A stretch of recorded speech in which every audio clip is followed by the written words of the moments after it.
Di beberapa negara itu kan ada yang memperlakukannya lockdown itu Pak. Menurut Bapak itu tentang lockdown itu bagaimana Pak? Lockdown itu kan di karantina gitu ya.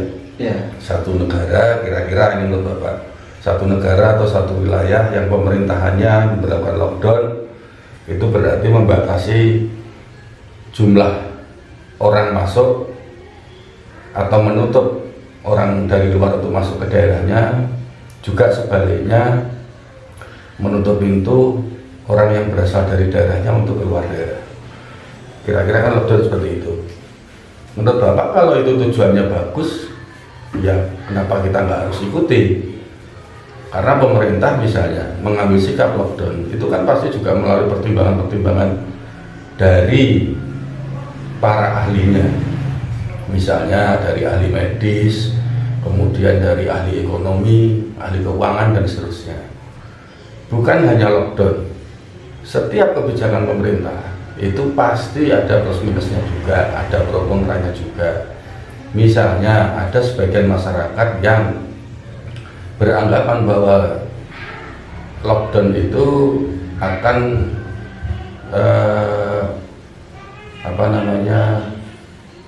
akan mengurangi atau menutup mata pencariannya. Karena kalau aku diem saja di rumah, bagaimana nanti mata pencarianku? Semua orang kan butuh duit, tapi semua orang juga butuh nyawanya itu selamat. Nyawanya orang lain juga perlu kita selamatkan, apalagi keselamatan kita dan keselamatan keluarga. Dengan adanya kita di lockdown begitu, pemerintah melakukan lockdown, itu pemerintah sudah punya perhitungan-perhitungan dari para ahli yang tentunya dimintai pendapat oleh pemimpin daerah atau pemimpin wilayah tersebut atau pemimpin negara. Jadi kalau lockdown menurut Bapak kita ikuti saja, karena yang butuh sehat itu kan juga bukan pemerintah saja, kita ini juga butuh sehat, orang lain juga butuh sehat. Kalau pertemuan orang dengan orang itu dikurangi, ya otomatis virus corona itu juga tidak bisa menjangkit ke orang lain. Nah, selagi wilayah itu sepi atau kosong, orang-orang atau masyarakat itu di rumah masing-masing, pemerintah tentunya akan membersihkan daerah-daerah yang menjadi tempat umum, misalnya disemprot antivirus atau apa gitu. Itu lockdown. Nah, kemudian misalnya dengan lockdown itu nanti terkait dengan kebutuhan masyarakat, ya pemerintah harus memikirkan bagaimana setidak-tidaknya selama lockdown itu kebutuhan dasar, yaitu misalnya makan itu beras atau minyak goreng, gula, kebutuhan dasar lah, telur itu disubsidi oleh pemerintah. Dananya dari mana? Ya dananya pemerintah pasti lebih tahu. Kan bisa diambilkan dari alokasi dana yang dianggarkan untuk hal lain gitu. Misalnya, oh ini penting bikin jalan, oh ini penting bikin jembatan. Misalnya, penting, dana penting. Tapi corona ini genting. Nilainya atau levelnya di atas penting. Oke lah, nggak usah bikin jembatan dulu, ditunda dulu misalnya. Atau nggak bisa, dana dari jalan itu nggak usah dibikin dulu, dananya dipakai untuk membantu masyarakat yang selama lockdown diberlakukan itu mata pencariannya berkurang atau mata pencarian tertutup, kebutuhan dasarnya dibantu dulu misalnya. Itu kan bisa, karena kebutuhan utama dari manusia adalah jaminan kesehatan dan jaminan keselamatan. Orang semua butuh duit, tapi orang lebih butuh nyawanya itu selamat. Itu menurut Bapak soal lockdown.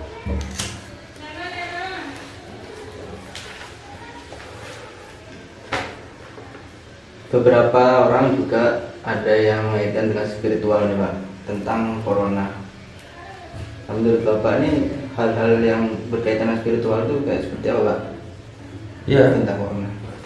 Iya, Tuhan itu kan dengan adanya corona diturunkan di bumi ini, orang jadi banyak punya waktu lebih banyak untuk merenung, terus kemudian berpikir, kemudian menggunakan rasa hatinya. Ya, karena apa? Karena tidak banyak melakukan aktivitas, kantor-kantor ditutup, sekolah diliburkan, kegiatan-kegiatan yang lain di luar itu sementara diberhentikan. Orang lebih banyak waktu di rumah untuk berpikir, untuk merenungi hidupnya. Tujuannya apa? Setelah berpikir, setelah merenung, setelah kembali ke zatnya, bahwa sebetulnya kita ini manusia biasa. Jutaan manusia di bumi ini sudah banyak yang meninggal oleh makhluk kecil, kurang lebih 150 nano kalau kata ahli-ahli, itu besarnya corona. Itu mampu membunuh jutaan orang dengan area bumi yang segitu luasnya, jutaan hektar, ratusan juta hektar di bumi itu.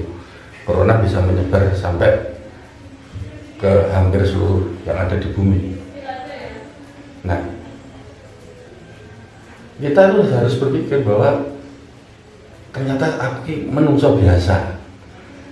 Corona ini kan bukan hanya pengkhususan untuk agama ini, oh ini kena corona, agama itu, oh tidak, kan tidak mengenal agama, tidak mengenal latar belakang pendidikan, tidak mengenal jenis kelamin, tidak mengenal usia, tidak mengenal itu orang kecil atau orang besar atau pejabat. Pejabat sudah ada yang kena, artis dari golongan selebritis juga ada yang kena, orang biasa pun ada yang kena. Nah, dengan fakta yang dihadirkan di depan mata kita oleh Tuhan, ini loh, kamu tak kasih makhluk kecil namanya corona, kamu aja susah ngatasi ini. Nah, kita harus kembali ke jati diri kita, bahwa kita ini hanya manusia biasa, makhluk kecil. Kita ini juga makhluk kecil yang terselip di antara besarnya dunia.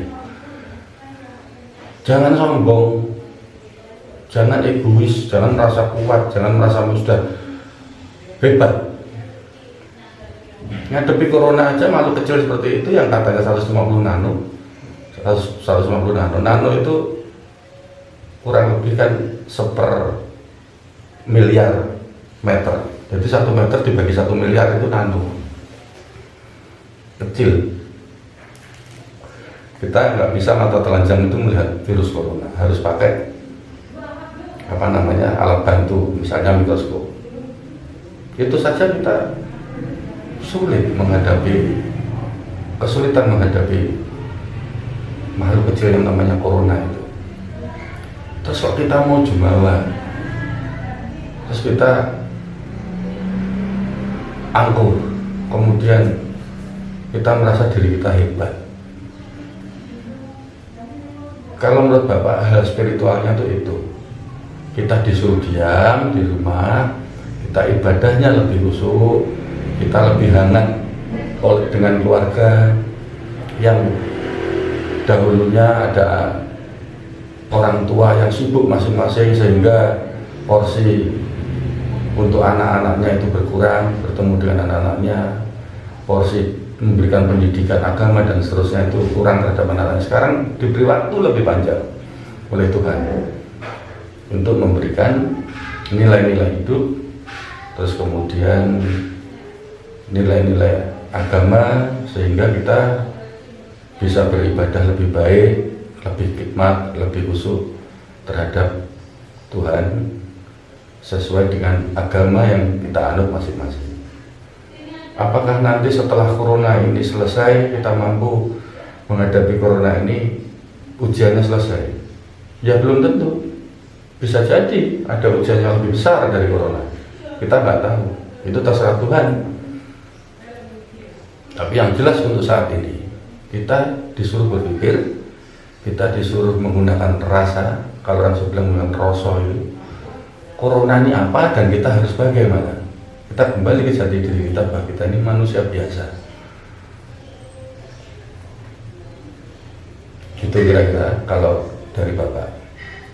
Ya, semoga kita semua di bumi ini semua makhluk diberikan keselamatan, diberikan kesehatan oleh Tuhan yang Maha Kuasa, oleh Tuhan yang Maha Esa, sehingga kita bisa terus menjaga keseimbangan hidup di bumi ini. Untuk apa? Untuk anak cucu kita selanjutnya, yang mereka juga berhak untuk hidup di bumi ini setelah kita nanti. Kan yang pengen hidup di bumi ini kan bukan hanya kita, nanti penerus kita juga pengen hidup di bumi ini. Itu ya. Iya.